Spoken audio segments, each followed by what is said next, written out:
సామర్థ్యం, ఆత్మవిశ్వాసం, స్పష్టత. ఈ మూడు మన జీవితంలో ఎంత ముఖ్యమో అవి మనలోనే ఉన్నాయని తెలుసుకోవడం ఇంకా ముఖ్యం. ఆ లక్షణాలను పెంపొందించుకోవడం, ఆచరణలో పెట్టడం మన ఎదుగుదలకు పునాది అవుతుంది.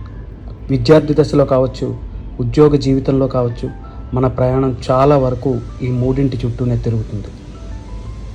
సరైన మార్గదర్శకత ఉంటే ఎలాంటి క్లిష్ట పరిస్థితుల నుంచైనా బయటపడవచ్చు. అంతేకాదు, విజయ తీరాలకు చేరుకోవచ్చు, ఆదర్శప్రాయమైన జీవితాన్ని నిర్మించుకోవచ్చు. అందుకే కాలం మారినా, తరాలు మారినా, కథల రూపంలోనూ ఇతిహాసాల రూపంలోనూ సరైన మార్గదర్శకత యొక్క శక్తిని ఎవరో ఒకరు చెప్తూనే ఉన్నారు.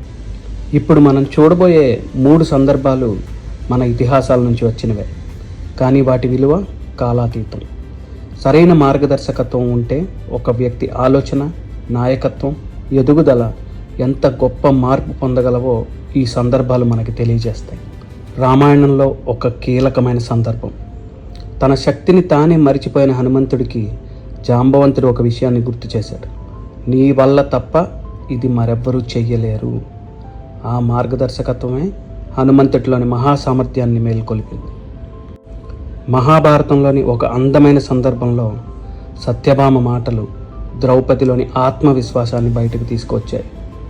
కొన్ని సంభాషణలు మనలోని బలాన్ని మనకే పరిచయం చేస్తాయి. కురుక్షేత్రంలో సందేహాలతో నిలిచిపోయిన అర్జునుడికి కృష్ణుడు ఇచ్చింది కేవలం ఉపదేశం కాదు, స్పష్టత, దిశ, ధైర్యం. ఈ 3 సందర్భాల్లో కూడా వారిలోని లక్షణాలు కొత్తగా సృష్టించబడలేదు. సామర్థ్యం, ఆత్మవిశ్వాసం, స్పష్టత అన్నీ వాళ్ళలో ముందే ఉన్నాయి. కానీ వాటిని వెలికి తీసేందుకు సరైన మార్గదర్శకత్వం అవసరమైంది. సరైన సమయంలో సరైన దిశానిర్దేశం, సరైన మాటలు వారి ఆలోచనలను మార్చాయి, వారి జీవిత ప్రయాణాన్ని ప్రభావితం చేశాయి. సరిగ్గా ఇదే ఆలోచనతో ప్రారంభమైంది LWI గ్లోబల్. ఈ తరం విద్యార్థులు, ఉద్యోగస్తులు వారిలోని స్పష్టతను, ఆత్మవిశ్వాసాన్ని, సామర్థ్యాన్ని వెలికి తీసే సరైన మార్గదర్శకత్వం అందించాలనే లక్ష్యంతో మేము ఈ ప్రయాణాన్ని ప్రారంభించాం. ఇది కేవలం ఒక ప్రయత్నం కాదు, ఒక ఆలోచన, ఒక బాధ్యత, ఒక నిరంతర ప్రయాణం.